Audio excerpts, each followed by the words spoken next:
Star FM news देख रहे हैं आप। आपके साथ मैं हूं आस्था श्रीवास्तव। रुक करते हैं उत्तराखंड की खबरों का। उत्तराखंड में विधायी कार्य निपटने के साथ ही 7 दिन का शीतकालीन सत्र सिर्फ 2 दिन में ही अनिश्चितकाल के लिए स्थगित हो गया है। सदन 5 दिसंबर तक प्रस्तावित था। देर शाम विधानसभा के प्रभारी सचिव हेमपंत ने सत्र अनिश्चितकाल के लिए स्थगित होने की अधिसूचना जारी कर दी। संसदीय कार्य मंत्री प्रेमचंद अग्रवाल ने एक कर विधेयक को पारित कराने का प्रस्ताव रखा, जिन्हें सदन ने ध्वनि मत से पारित किया। महिलाओं को राजकीय सेवा में 30% क्षैतिज आरक्षण और राज्य में जबरन धर्मांतरण पर सख्ती से अंकुश लगाने के लिए उत्तराखंड धर्म स्वतंत्रता विधेयक समेत कुल 14 बिल बिना किसी चर्चा के करीब 1.25 घंटे में ही पास हो गए, जबकि 2 विधेयक वापस लौट गए। महिला क्षैतिज आरक्षण वाले विधेयक पर विधायक मुन्ना सिंह चौहान ने समर्थन किया। समूचे सदन ने सर्वसम्मति से विधेयक को मंजूरी दी।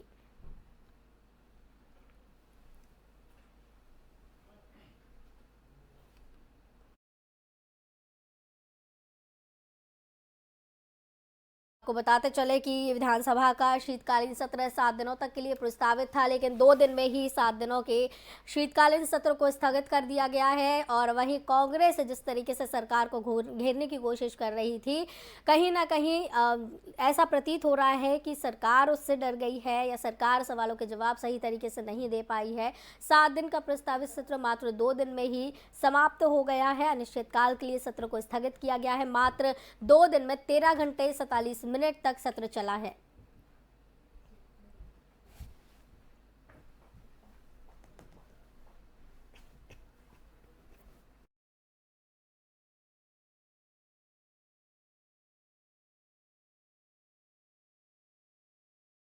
ज्यादा जानकारी के लिए हमारे साथ संवाददाता अजय जुड़े हुए हैं देहरादून से। अजय, उत्तराखंड विधानसभा सत्र 7 दिनों का प्रस्तावित था, 2 दिन में अनिश्चितकाल के लिए स्थगित कर दिया गया है।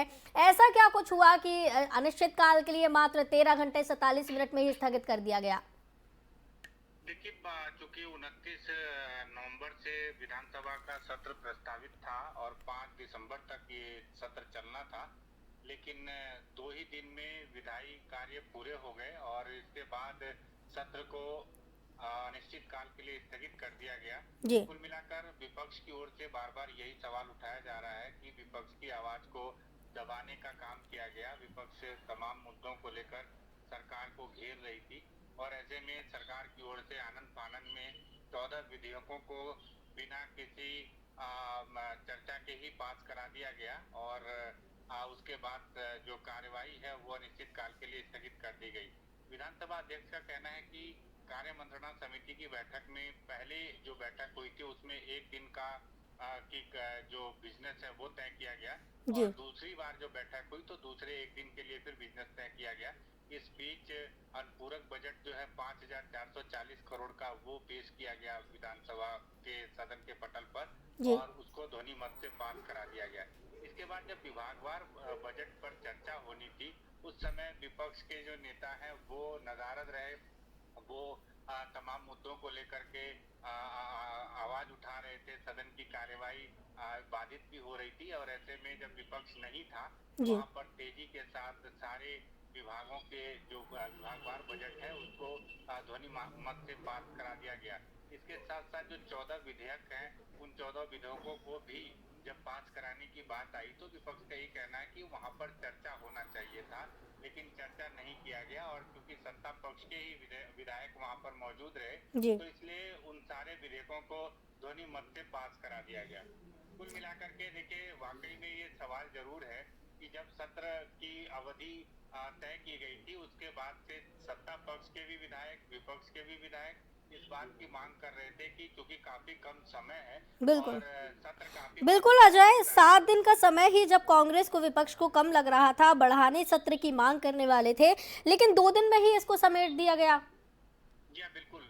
चूंकि जो सत्र होता है विधानसभा का वो काफी महत्वपूर्ण सत्र होता है और सभी विधायक चाहे सत्ता पक्ष के विधायक हों चाहे विपक्ष के विधायक हों वो अपने क्षेत्र के विकास को लेकर के पूरे उत्तराखंड के विकास को लेकर के जो रणनीति तैयार की जाती है, जो विधेयक होते हैं, जो कानून बनता है, जो नियम बनता है, वो सब विधानसभा के अंदर ही तैयार किया जाता है और उसके साथ साथ जो प्रश्नकाल है वो विधायकों के लिए काफी महत्वपूर्ण समय होता है। वो तमाम विषयों को लेकर के मंत्रियों से जवाब सवाल करते हैं, जवाब तलब करते हैं, उनसे पूछते हैं कि उन संबंधित विभागों में किस तरह की कार्यप्रणाली चल रही है, जो विकास की योजनाएं हैं वो किस तरह से चल रही हैं, कितनी योजनाएं लंबित हैं, कैसे कार्य हो रहे हैं। तो इन तमाम विषयों को लेकर के जो विधायक हैं वो अपना पक्ष रखते हैं, अपने सवाल करते हैं और मंत्री उसका जवाब देते हैं। जी। तमाम ऐसे मुद्दे आते हैं, तमाम ऐसे विषय आते हैं जहां मंत्रियों को जवाब नहीं दिया जा पाता है, मंत्री जवाब नहीं दे पाते हैं,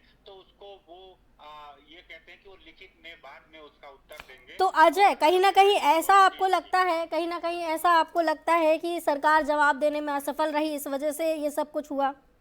देखिए, विपक्ष का सीधे सीधे यही आरोप है कि जो विपक्ष की ओर से घेराबंदी की जा रही थी, विपक्ष तमाम मुद्दों को, चाहे भ्रष्टाचार का मुद्दा हो, महंगाई का मुद्दा हो, बेरोजगारी का मुद्दा हो, कानून व्यवस्था का मुद्दा हो और तमाम ऐसे विषय रहे हैं जिनको लेकर के विपक्ष की ओर से सरकार पर लगातार हमले किए जाते रहे। लेकिन मंत्रियों का कहना है कि उन्होंने जवाब दिए।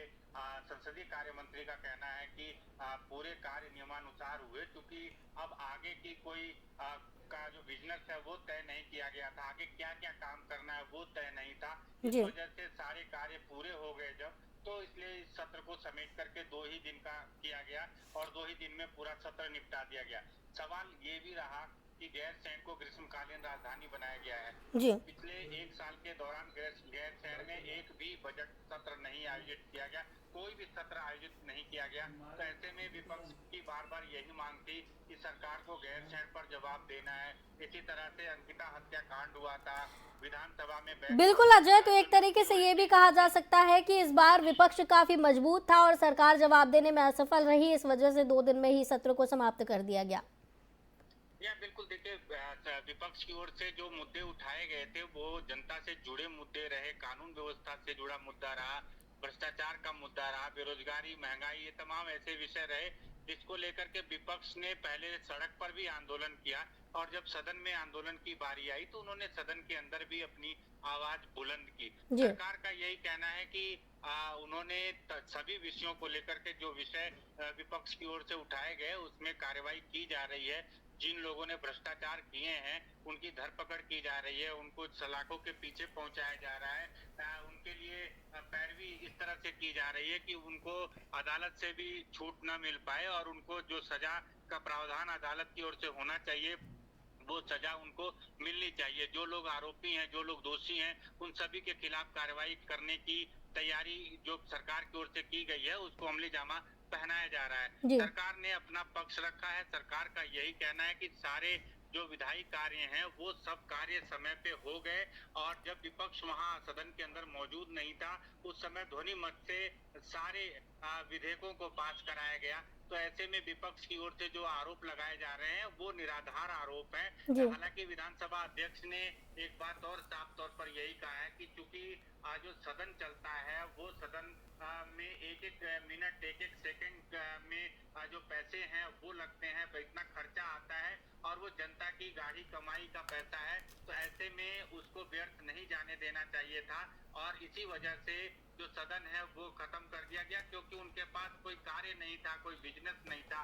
विपक्ष की ओर से बार बार यही कहा जा रहा है कि वो जो मांग कर रहे थे कि समय अवधि बढ़ाई जाए, उनके पास काम होगा सदन के अंदर कार्यवाही के लिए जो है कार्य मंत्रणा समिति की एक और बैठक होनी चाहिए थी। उस बैठक में तमाम और विषयों को, महत्वपूर्ण विषयों को रखना चाहिए था और उसके आधार पर ही काम होना चाहिए था। लेकिन वो सारे कार्य हटा करके और सरकार ने सिर्फ विपक्ष की आवाज को दबाने का काम किया, इस तरह का आरोप विपक्ष की ओर से लगाया। बिल्कुल, और कहीं ना कहीं अजय, विपक्ष की आवाज को दबाने की कोशिश की गई और प्रस्ताव जो पारित किए जाने थे वो प्रस्ताव पारित करके और सदन को खत्म कर दिया गया। बहुत बहुत धन्यवाद अजय हमारे साथ जुड़ने के लिए और इस खबर की तमाम जानकारी के लिए।